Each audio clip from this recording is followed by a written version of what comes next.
Friends, मैं भावना शर्मा आप सभी को नमस्कार करती हूँ। दोस्तों, आज इस वीडियो में हम एस्टेट एग्जाम के बारे में डिस्कस करना चाहते हैं। दोस्तों, आज इस वीडियो में हम डिस्कस करेंगे कि एस्टेट का एग्जाम कब होगा, इसके लिए हमारे पास क्या एग्जाम पैटर्न होगा, ये कितने मार्क्स का एग्जाम होगा और इसके लिए फॉर्म कब से अप्लाई होंगे। दोस्तों, एस्टेट के लिए जो ऑफिशियल नोटिफिकेशन है वो आ चुका है। एस्टेट के एग्जाम के लिए जो हमारे पास फॉर्म है वो फिल होने स्टार्ट हो चुके हैं। इसके लिए जो इम्पोर्टेंट डेट्स हैं वो हमारे पास क्या क्या है, देखो। एस्टेट के लिए जो फॉर्म अप्लाई करने के लिए डेट है हमारे पास वो क्या है, 30 अक्टूबर से 10 नवंबर। तो एस्टेट के एग्जाम के लिए हम फॉर्म अप्लाई कर सकते हैं। फॉर्म अप्लाई होने स्टार्ट हो चुके हैं। जो हमारे पास इसके लिए डेट है वो क्या है, 10 नवंबर तक हम इसके लिए फॉर्म अप्लाई कर सकते हैं। और इसके लिए फॉर्म दोस्तों 30 अक्टूबर से अप्लाई होना स्टार्ट हो चुके हैं। तो अगर आप एस्टेट का एग्जाम देना चाहते हो तो 10 नवंबर से पहले ही अपने फॉर्म के लिए अप्लाई कर दो, क्योंकि दोस्तों नोटिफिकेशन में साफ लिखा हुआ है कि जो फॉर्म अप्लाई की डेट है वो एक्सटेंड नहीं होगी। 10 नवंबर तक आप फॉर्म अप्लाई कर सकते हो। और दोस्तों, फॉर्म में जो करेक्शन करने की डेट है वो हमारे पास 11 और 12 नवंबर है। तो 11 और 12 नवंबर को हम करेक्शन कर सकते हैं। तो दोस्तों, ये आपके लिए बहुत ही खुशी की बात है कि जो हमारे पास एस्टेट का एग्जाम है उसके लिए नोटिफिकेशन आ चुका है, हम फॉर्म फिल कर सकते हैं। 10 नवंबर इसके लिए हमारे पास लास्ट डेट होगी और 11 और 12 नवंबर को हम इसके लिए करेक्शन कर सकते हैं। अब दोस्तों, एग्जाम डेट की बात करें तो हमारे पास 2 दिसंबर और 3 दिसंबर, 2 दिसंबर और 3 दिसंबर को हमारे पास एग्जाम होगा। 2 दिसंबर को इवनिंग शिफ्ट में हमारे पास पीजीटी लेवल का एग्जाम होगा और 3 दिसंबर को मॉर्निंग शिफ्ट में हमारे पास टीजीटी लेवल का एग्जाम होगा और 3 दिसंबर को इवनिंग शिफ्ट में हमारे पास पीआरटी लेवल का एग्जाम होगा। तो एग्जाम के लिए ये डेट फिक्स है, 2 दिसंबर और 3 दिसंबर।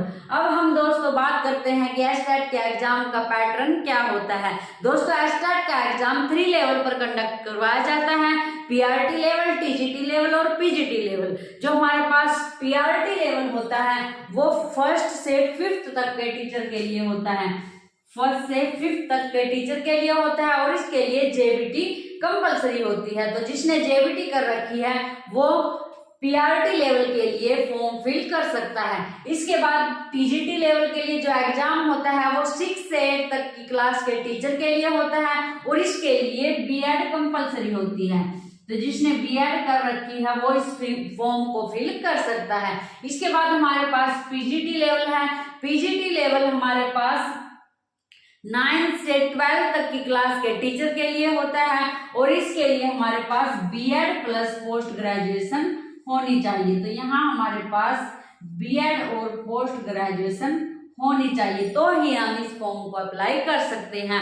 और दोस्तों, ये 3 लेवल पर कंडक्ट करवाया जाता है। तो तीनों ही एग्जाम हमारे पास ये 150 मार्क्स के होते हैं और 150 ही हमारे लिए 150 मिनट का ही हमारे लिए यहाँ टाइम होता है और ये हमारे पास 60% में क्वालिफाई माना जाता है। तो ये हमारे पास एक एलिजिबिलिटी टेस्ट है, इसके लिए हमें 60% अर्थात 90 मार्क्स यहाँ हमें लेने होते हैं। इसमें कोई भी नेगेटिव मार्किंग नहीं है।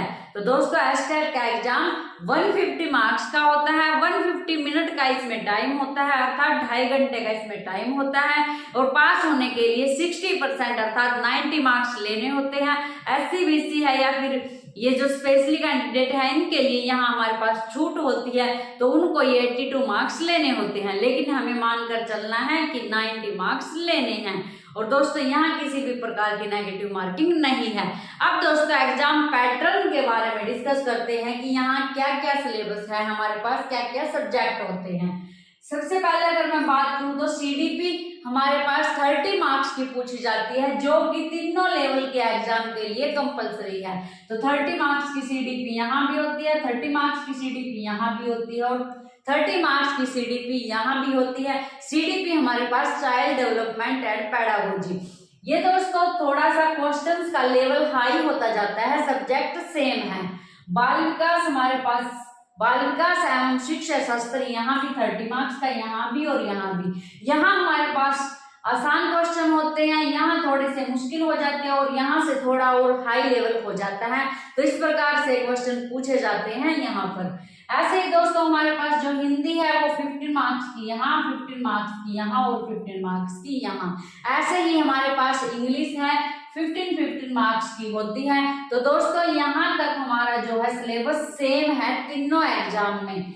यहाँ हमारे पास मैथ्स, रीजनिंग, जीके 10 मार्क्स में मैथ पूछा जाता है, 10 मार्क्स में रीजनिंग पूछी जाती है और 10 मार्क्स में जीके पूछी जाती है। यहाँ हरियाणा जीके पूछी जाती है और ये हमारे पास टोटल 30 मार्क्स हुए। यहाँ भी 30 मार्क्स की, यहाँ भी 30 मार्क्स के। 30 मार्क्स में क्या क्या शामिल है? हरियाणा जीके शामिल है और हमारा मैथ्स जिसको हम न्यूमेरिकल एबिलिटी भी बोल देते हैं, और 10 मार्क्स में रीजनिंग। तो दोस्तों यहाँ पर जो हमारे पास 90 मार्क्स कंप्लीट हो जाते हैं, ये 90 मार्क्स के लिए हमारे पास सेम सब्जेक्ट हैं तीनों लेवल के एग्जाम में। इसके बाद दोस्तों जो हमारे पास 60 मार्क्स रह जाते हैं, अगर हम पीआरटी लेवल की बात करें तो यहाँ 30 मार्क्स के लिए मैथ होता है और 30 मार्क्स की ईवीएस पूछी जाती है।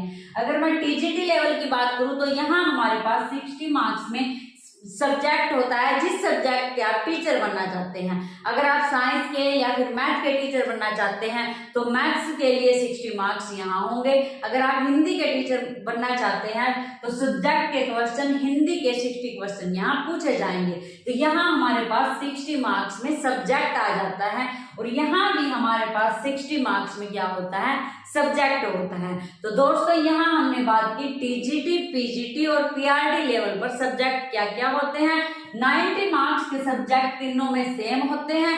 इसके बाद यहाँ दोनों में सब्जेक्ट 60 मार्क्स का होता है। जिस भी सब्जेक्ट के लिए आप टीचर बनना चाहते हो, जिस भी सब्जेक्ट के लिए आप फॉर्म फिल कर रहे हो, वो यहाँ 60 मार्क्स के पूछे जाते हैं। अगर पीआरटी लेवल की बात करें तो यहाँ सब्जेक्ट के रूप में मैथ्स और ईवीएस पूछा जाता है। 30 मार्क्स का यहाँ पर मैथ होता है और 30 मार्क्स की यहाँ पर क्या होती है? ईवीएस होती है। तो दोस्तों ये हमारे पास तीनों लेवल के एग्जाम के लिए पैटर्न होता है, सब्जेक्ट होते हैं। लेकिन दोस्तों अभी नोटिफिकेशन के सिलेबस में चेंज आया है। क्या चेंज आया है दोस्तों? जो हमारे पास यहाँ सीडीपी है वो एज इट इज सेम है। कुछ इसमें से जो हमारे पास सिलेबस था पहले, उसमें से कुछ टॉपिक हटा दिए गए हैं और कुछ टॉपिक ऐड किए गए हैं। अगर मैं हिंदी की बात करूं तो यहाँ पैडागोजी को शामिल कर दिया गया है। पहले दोस्तों आज तक एस्टेट में जो हिंदी पूछी जाती थी वो प्रॉपर हमारे पास क्या होती थी? व्याकरण पूछी जाती थी, जिसमें पैडागोजी का मुश्किल से 1 या 2 क्वेश्चन होता था। सिर्फ यहाँ पर व्याकरण पूछी जाती थी। ऐसे ही इंग्लिश में ग्रामर पूछी जाती थी। लेकिन अब क्या कर दिया गया है? इसमें पैडागोजी शामिल कर दी गई है। ये चेंज हमारा अब की बार सिलेबस में देखने को मिला है। तो यहाँ भी हमारे पास हर एक सब्जेक्ट में कुछ टॉपिक ऐड कर दिए गए हैं, कुछ टॉपिक हटा दिए गए हैं। तो दोस्तों इन सब के लिए मैं अलग से वीडियो बनाऊंगी कि मैथ्स में हमारे पास क्या क्या सब्जेक्ट हैं, क्या क्या हमारे पास टॉपिक्स हैं जो हमें अब की बार तैयार करने हैं। ऐसे ही हिंदी में क्या क्या टॉपिक हैं, इंग्लिश में क्या क्या टॉपिक हैं, इन सब के लिए मैं आपको अलग से वीडियो प्रोवाइड करूंगी ताकि आप अच्छे से तैयारी कर सको। तो दोस्तों अगर मैं यहाँ इस चैनल के बारे में बात करूँ तो यहाँ मैथ्स की सीरीज बिल्कुल बेसिक से स्टार्ट की गई है, जो एस्टेट के एग्जाम के लिए मोस्ट इम्पोर्टेंट है। क्योंकि यहाँ मैंने मैथ्स में कंटेंट की वीडियो के साथ साथ एग्जाम्पल के साथ प्रैक्टिस की है ताकि कंसेप्ट अच्छे से क्लियर हो जाए। तो अगर आप एस्टेट के मैथ्स की प्रिपरेशन करना चाहते हो तो सीरीज को फॉलो जरूर करें। वहां मैंने अपने काफी चैप्टर्स कंप्लीट कर लिए हैं। हमारी अप्रोक्सीमेट 30 क्लासेस वहाँ कंप्लीट हो चुकी हैं। मोस्टली हमने मैथ्स का जो कंटेंट है वो सारा कवर कर लिया है। कुछ टॉपिक्स रहते हैं तो सीरीज स्टार्ट कर दी गई है, उसमें वो टॉपिक्स भी शामिल कर दिए जाएंगे। अगर आप मैथ्स की प्रिपरेशन करना चाहते हो तो सीरीज को फॉलो जरूर करें। और दोस्तों अगर आप एस्टेट से संबंधित कोई भी डाउट है, आपको कुछ भी पूछना चाहते हैं तो आप कमेंट करके जरूर बताएं। अगर आपने वीडियो यहाँ तक देख ली है तो कमेंट करके जरूर बताएं कि वीडियो कैसी लगी, क्योंकि आपके कमेंट ही मुझे नेक्स्ट वीडियो बनाने के लिए मोटिवेट करते हैं। तो दोस्तों मिलते हैं नेक्स्ट वीडियो में, और नेक्स्ट वीडियो में हम डिस्कस करेंगे कि चाइल्ड डेवलपमेंट और पैडागोजी में कौन कौन से टॉपिक हैं जो हमें एस्टेट के लिए प्रिपेयर करने हैं। तो दोस्तों मिलते हैं नेक्स्ट वीडियो में एक नए टॉपिक के साथ। Thank you.